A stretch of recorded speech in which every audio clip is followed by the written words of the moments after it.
Monday morning, 10 o'clock live session for Define My Day. We are doing this a little bit differently. So now I am starting a new software that allows us to stream it to YouTube, the user group, and the Facebook page all at once, auto magically. I'm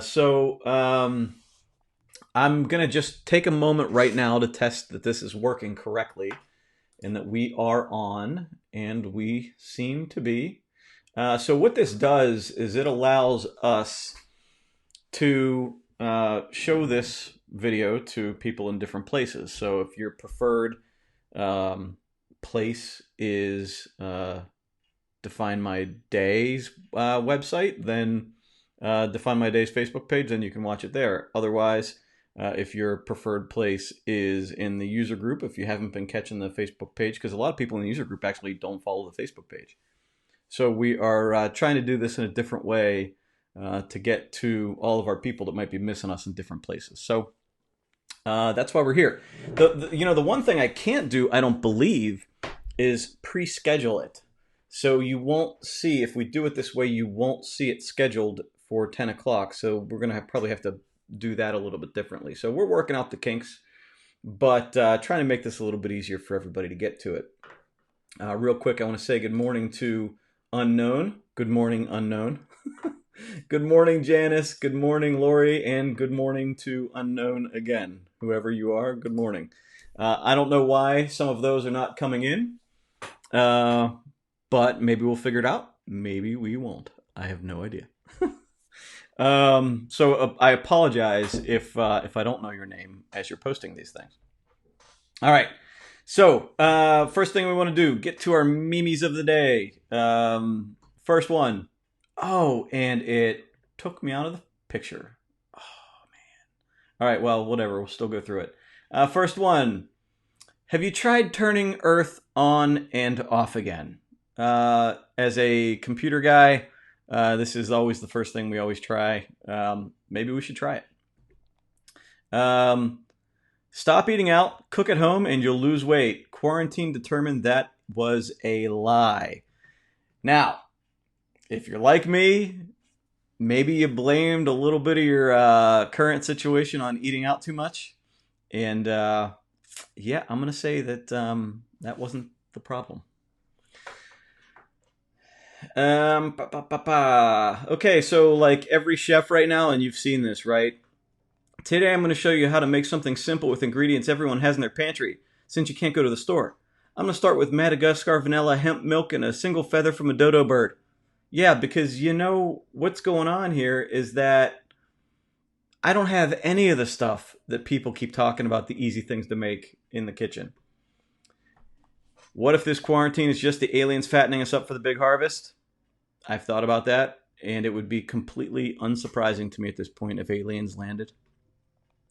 2020 came out looking like a warm chocolate chip cookie. Then one bite and bam! Oatmeal raisin. And the world in 2020, now what? Right? Like, I mean, we're just fish in a bag floating in the water at this point. So I thought those were all funny. That's my weekend roundup of the stuff, the memes. If I didn't already say good morning to Lori Benson, good morning, and another Unknown, good morning. We got our first YouTube live commenter, Laura, good morning. Maybe you are the unknown. Maybe you are if you're on Facebook, but if you're on YouTube, you're completely known. Good to see you. Thanks for joining us. It's going to be crazy. We're actually it looks like we can maybe even stream live to LinkedIn, so we're going to have like totally new audiences. It's going to be weird. As you guys know, I have been reading. My new book is What Makes Your Brain Happy and Why You Should Do the Opposite. Kind of not in the flow with it yet. I haven't read a whole lot of it yet, but what I have read has been pretty good so far. And it does explain a lot of the political opinions, regardless of what side that you're seeing on the internet right now. And he talks about the brain actually needing to be correct more than looking for new information. Like the brain is not happy with uncertainty. The brain is not happy with any type of uncertainty at all. And he says our need to be right is actually a need to feel right. Like the brain just feels better when you are when there's some certainty, whether that certainty is correct or not. And he goes through different examples. But I wanted to read this one paragraph that I thought was really important. So he says, your motivation in this case, which he goes into an example, which we're not going to do, isn't to rationally evaluate the information you found and, if necessary, change your position. Your real motivation is to find information that will confirm your existing position because there's no way in hell that it's changing, period. And this goes back to what we talked about last week, right? About the internet, like the people that invented the internet thought that like we were going to give the world this wealth of information and that people were going to learn more, when in reality people would just went to the corners of the internet to verify their already certainties, their certain, like everything they've already decided. They just went to the corners of the internet to find anybody to validate their opinion, to make their brain feel better. It's a confirmation bias. They just want to confirm what they believe, regardless of the amount of contradictory material out there. So keep that in mind. And according to this book, and according to what I might already know, it's not easy. It's not easy to go through life questioning your ideas and thoughts and opinions, but it's vitally important. And a lot of people, and you see a lot of people, like they will do anything to prove their opinion, and they will go to the worst sources possible. But if they find this one, they'll hold it up and be like, "Yes, I'm right," when everything else says the opposite. So it's a hard place to be, where you're constantly questioning yourself. But I think it's important. Good morning, Teresa. Thanks for joining me.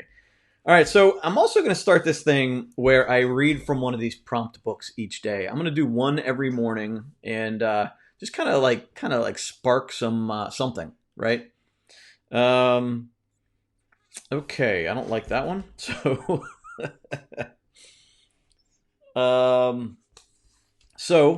this one is: I was 32 when I just. Oh, sorry. This is Julia Child. I was 32 when I started cooking. Up until then, I just ate. So the prompts are: name a food you used to just eat, and describe how you now cook with it. Pretty cool, right? So it's in a way asking you to be mindful of like, there's those things. I mean, things that like, when I was a kid, I would just eat lasagna, or I can't just cook with lasagna, but like, this is sort of my quick off the cuff example. I would just eat lasagna, and I really don't like eating lasagna because it's just something I ate too much of as a kid. But when we made it for our boys 2 weeks ago or 3 weeks ago, it was an experience, right? It was like something new for my kids to watch them, have this dish that, in 9 years, my one son never even knew what it was. And realizing what they were missing out on, and they loved it, and they loved the leftovers, and that whole experience takes on a completely different meaning. So that's I thought that was kind of cool, actually, that the one right there. So good. So what did you used to just eat, and now how is it something you cook with? So try that for a little homework. Hey, we have another unknown. Good morning, unknown. All right. So listen, I'm going to talk to you about something that I think is really important that we talked a little bit about last week, and we've touched more deeply in the past, but I want to bring it around again because as we get new people that watch these videos, I think this is the one tactic, whether you're using Define My Day or not, the one tactic that works really, really well for people. And that is time blocking. And so what time blocking is it's taking everything that you have to do in a day and actually assigning it a block of time on your calendar. And that can be any type of calendar you have, whether you have a written calendar, whether you have, and you're doing it if you have a written calendar, you're just not maybe doing it to the fullest extent. Even on, if like right now I'm using Apple Calendar, right? The one on the Mac, and it syncs to my phone, right? And so if you picture that calendar that's on your phone, you're seeing a block of time. Now, we schedule things on there, but what I think we should all be doing right now is scheduling everything on there.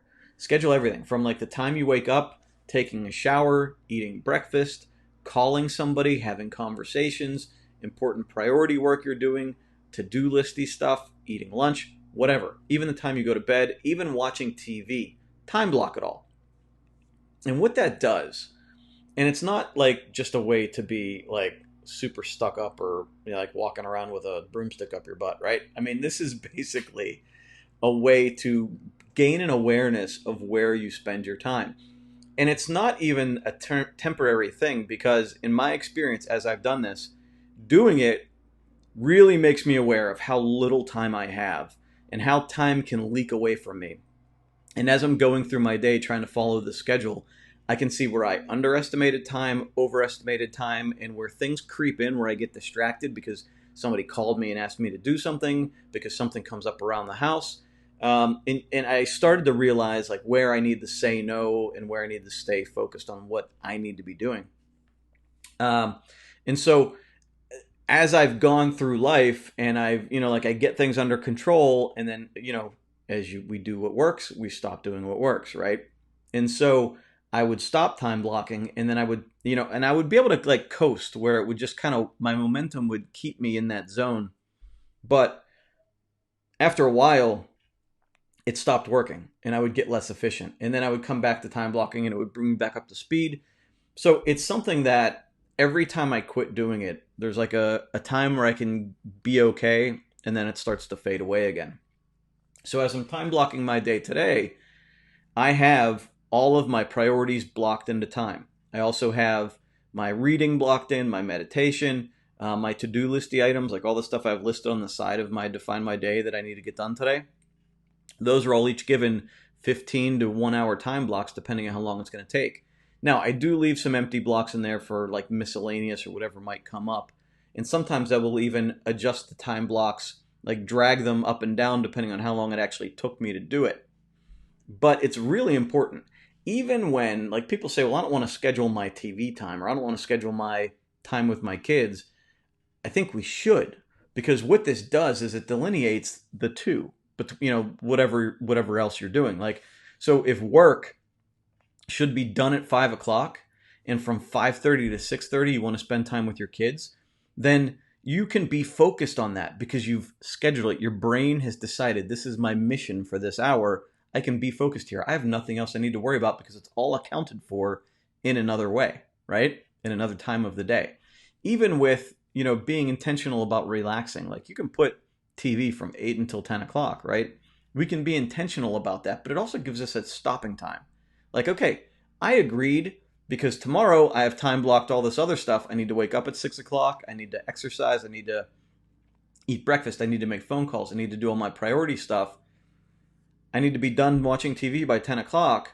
That gives your mind a deadline. Like, okay, this is my schedule. At 10 o'clock, I agreed, 2 hours is enough. I'm going to go to bed and wake up tomorrow, right?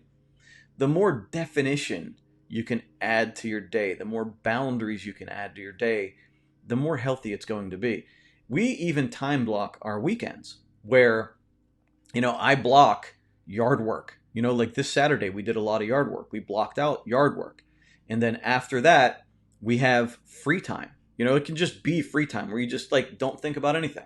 But then we know we need to come back to cooking dinner at 5:30, right? If we want to eat dinner by 6:30. But all of this gives you awareness of where your time is being spent and how we overestimate and underestimate the things that we're responsible for doing. So don't look at this as like a, like being overly, goofy about anything. This is not about making your day too rigid. This is about growing your awareness of what the important things for you are at this moment and where your attention should be. It helps you stop multitasking. It helps you stop drifting. It helps you stop like being out of mindfulness with what you're doing right now, because you're not thinking about the other things you need to be doing. They have their own time and place. So focus on what you need to be doing now by time blocking. And then really, and you'll see, like as you realize how little time you have, there's a lot of things on your list of things to do, and you start putting it later in the week. Like you can time block days ahead of time, right? Like, okay, I can't do it today, but I'll do it tomorrow. I can't do it tomorrow, but I'll do it Thursday.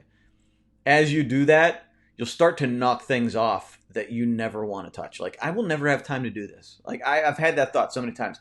There is no possible way I will have time to do this because I have way more important things to do and it's going to take up all my time. And then when somebody tries to encroach on your time, you can say to them, I'd love to, but you should see my schedule, right? Mr. Important, Mrs. Important, right? But, I mean, that's the way it is. When you have better awareness of where your time needs to be, you will be able to say no in the times you need to say no. And sometimes it's a harsh reality, right? When you can put on your time block, I did absolutely nothing for 10 hours today. How healthy is that? And you have to question that and say, okay, so look, if I say I want to do nothing for 9 hours, like if I can put 1 hour of exercise in there or 1 hour of reading or a half an hour of reading and a half an hour of exercise, and when anybody says I don't have time to define my day, well, you can find 5 minutes, right? There's probably a lot of stuff you're doing in there that, maybe not such a high priority. So gain that awareness by time blocking. All right, let's check out my comments here. Brenda just mapped out my son's Zoom calls for the week. He has 3 to 4 per day. That's nuts.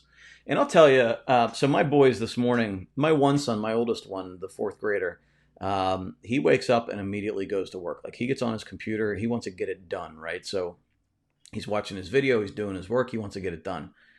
This morning, our 6-year-old is downstairs crying because they woke up late, they slept in a little bit, and he is upset because the amount of work that he's getting is overwhelming him. And it's not so much the work is overwhelming him, it's the amount of time it's taking. Because his teacher, they're long videos, right? They're 45 minutes to an hour and a half long, each of them. And for a 6-year-old, that's a long time to sit down. And she's teaching to everybody. He's more advanced, he can read more, so a lot of the work is sort of remedial for him in a way. And so he's fidgety and his attention it's hard to keep his attention on it because it's stuff that he already knows or has already figured out. So he's having a hard time with it. So, where my oldest one has a first things first mentality, he gets the work done and so he can move on with his day. The other one is being overwhelmed by it and then waking up late now makes him feel like now it's eating into the rest of my day. And so he has this awareness of all of this stuff he has to do and it's overwhelming to him. And so our conversation with him right now is that we are sorry, it's got a phone call there. Our conversation is that we need to set up a little bit more like a time blocking schedule for him, like a little bit more rigid, but not rigid that he needs to be working, more rigid in that, if he's going to get stressed out about waking up late, then we need to make sure that, no matter what, he wakes up by this time, right? And then he has time to wake up, do what he needs to do, eat breakfast, brush his teeth, all that other stuff. And then he can sit down and do work for a set amount of time. And regardless of whether that class is over, we'll give him a 15-minute break. He can come upstairs, he can have a snack, he can have a drink, he can, do whatever he wants. And then after that 15 minutes, he can go back downstairs and get back to work for, again, another block of time. But this mountain of work that he is seeing, and again, it's not difficult work, it's just time consuming. And so we're trying to break that into digestible chunks for him so that he is not experiencing this overwhelm that he had this morning. So we're working through it with him. The other one just kind of takes it all in stride and goes with it. So it's just a matter of adjusting for each individual, like what they're good at and what, how they perceive things. Levi says, can you take a moment and just re-explain what you were saying earlier about the transition? I am very mindful of my safety and privacy. Can you please help me understand how to keep that if transferring to YouTube? And yes, time blocking officially began last night for my 12-year-old, and I get ready for the week. Love it.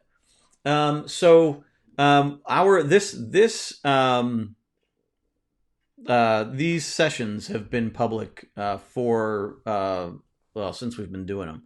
The ones in the user group we've always kept private, but since we brought this out public, they've always been available on the Facebook page, YouTube, and on the podcast. So if you do have private things you want to discuss, there are things that should be either discussed in the user group or discussed one-on-one, Livy.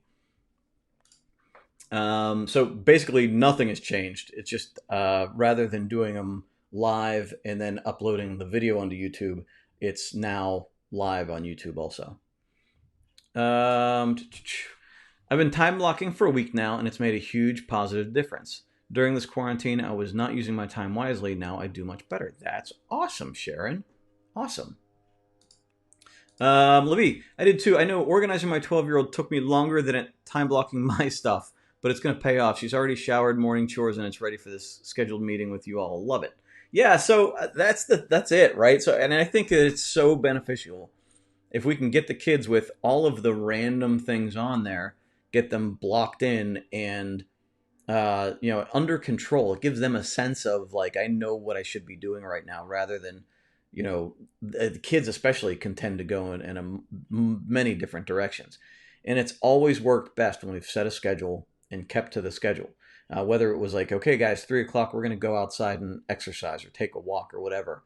Like they know, set my alarm on my clock in my room, 3:00, we're going outside. And with that sense of of structure, there's no argument because they know it was coming like from 3 hours ago. So there's no like, oh, come on. Like, it's just like, okay, 3:00, I know that's what we're doing. As long as you stick to it.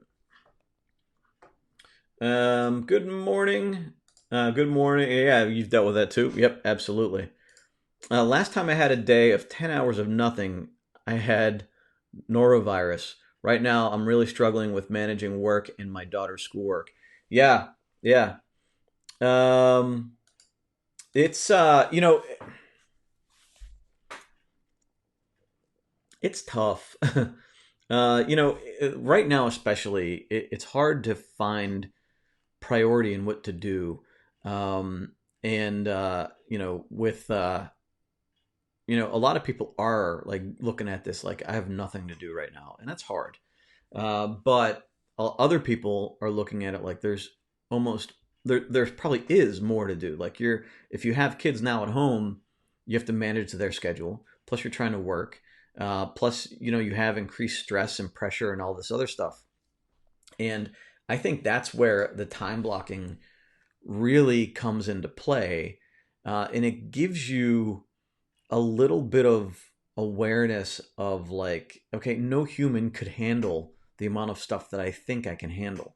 Like when you look at the stuff you're scheduling for work and personally and all of the things you're trying to manage, you realize that it's inhuman to realistically believe that anybody could do this without stressing out once in a while or taking a break. So this tactic can almost absolve you while making you more productive, can also absolve you of a lot of things you feel pressured to do. So this process can really help out in that moment. And really, if you have a supervisor that's saying you need to do more, like maybe this is a good example of like, these are the things I'm doing, I can't do anymore, so give me a break, right? I mean, it's do what you can do, and understand, like, giving grace, like give yourself some grace. And sometimes you have to say to others, you got to give me some grace too, right?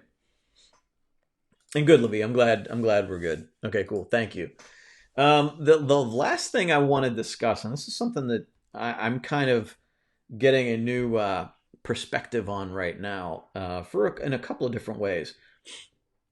It's and this is always a thought that I've had, and it's becoming more clear as I have an example personally. But that we tend to, some people can come up against a big problem, and when that problem needs to go on hold, they can redirect their attention toward all of the other things that are going on in their life, right? So they can, like say big project or big drama or big catastrophe, think coronavirus.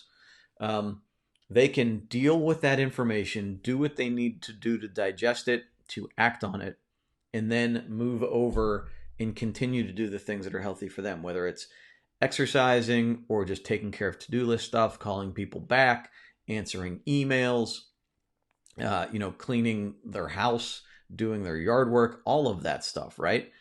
And other people don't have that skill.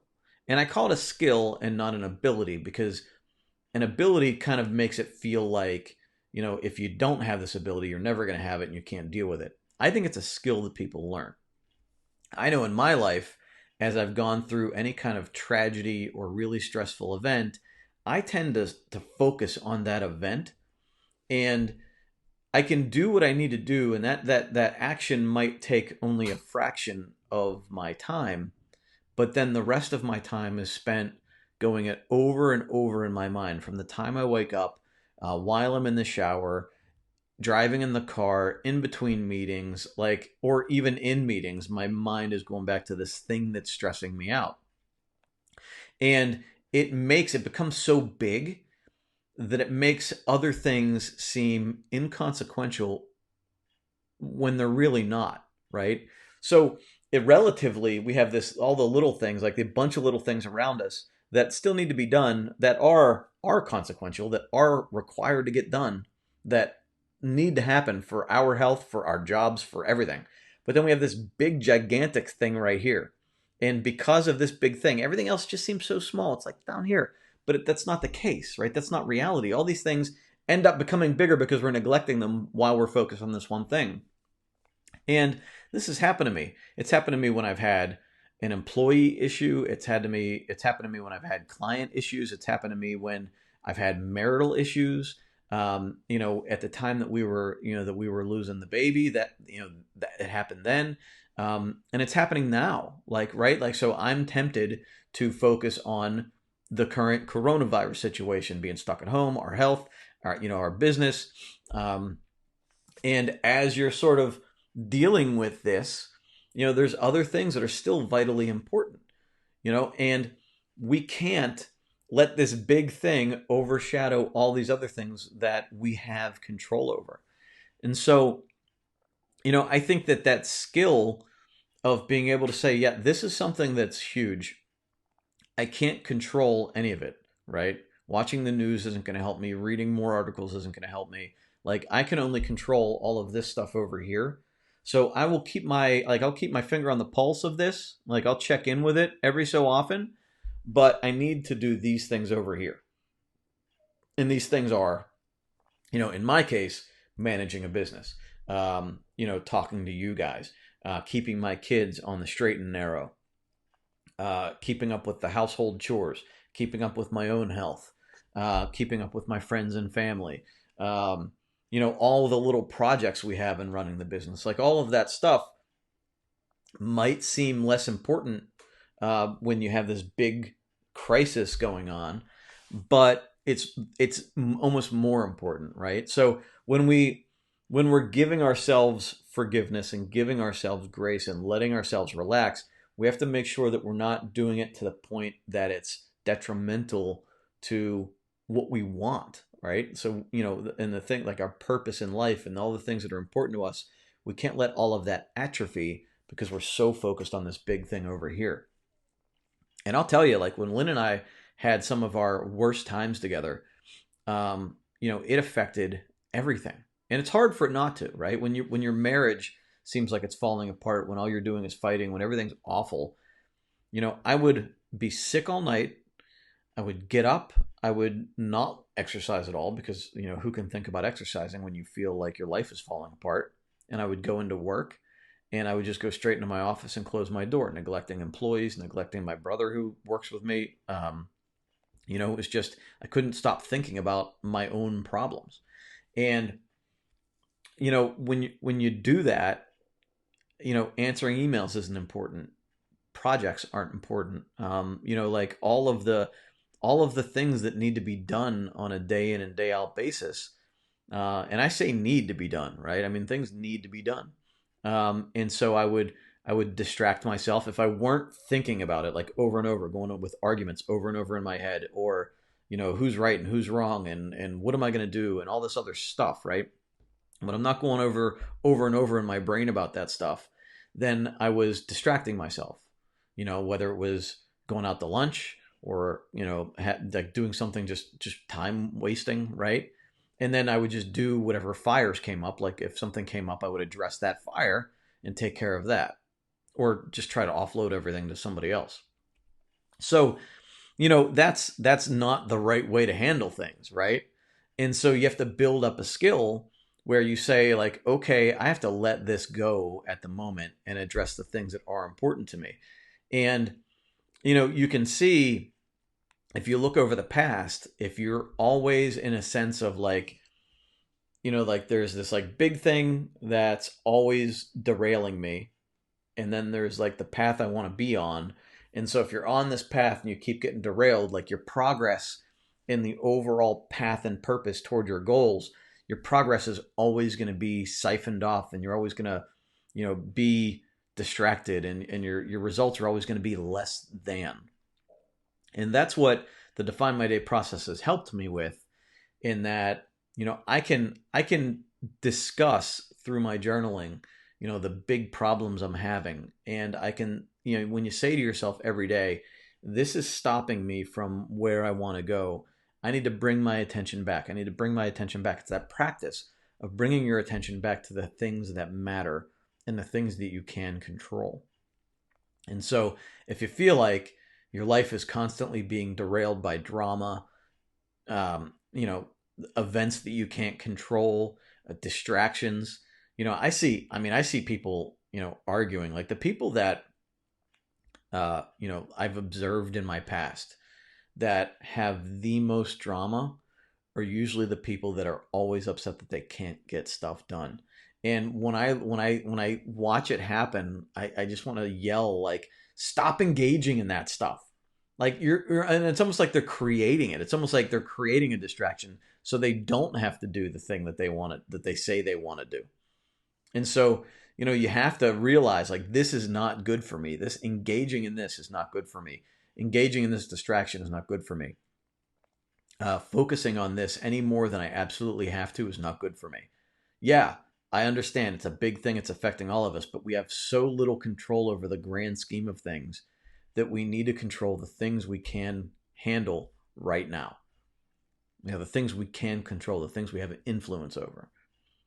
So keep that in mind as you're going forward.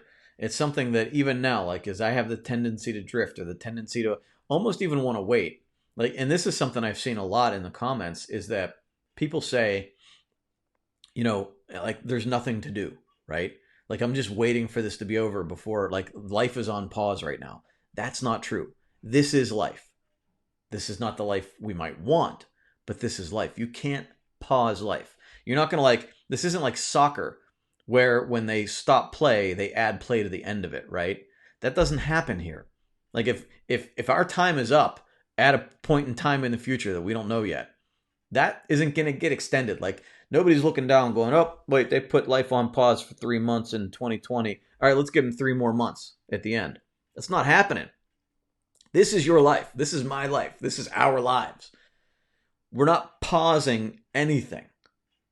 We still have to live it. And we get to choose how we live it. So how are you choosing to live your life today? Are you so focused on this big problem that we're not handling the little things? Are we letting ourselves get unhealthy? I'm not saying we're going toxic productivity here. I'm not saying do more, learn more, whatever. I'm not saying that. But what I am saying is that we can't let it all go while we wait for this to end. That's unhealthy. All right, let me check out our comments here. Last time, got it. So this is it. If you're watching in the user group, you come up as unknown. So if you make a comment in the user group, you're going to come up as unknown on our thing here. But if you make a comment on the Facebook page, you won't come up as unknown. And I think going back to Levi, I think if there is a privacy concern for anyone, if you're in the user group, you can comment in the user group, and people won't see the name publicly because the user group is private. I actually like this. But if you make a comment on one of the public pages, like on the Facebook page or on YouTube, you will show up as with your name there as somebody, making a public comment, right? So that makes a lot of sense. I actually kind of like that.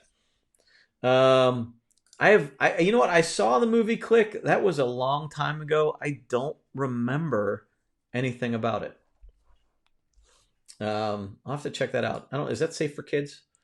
There was an Adam Sandler movie that we watched, bedtime stories or something like that. And my kids loved it. They thought it was hilarious.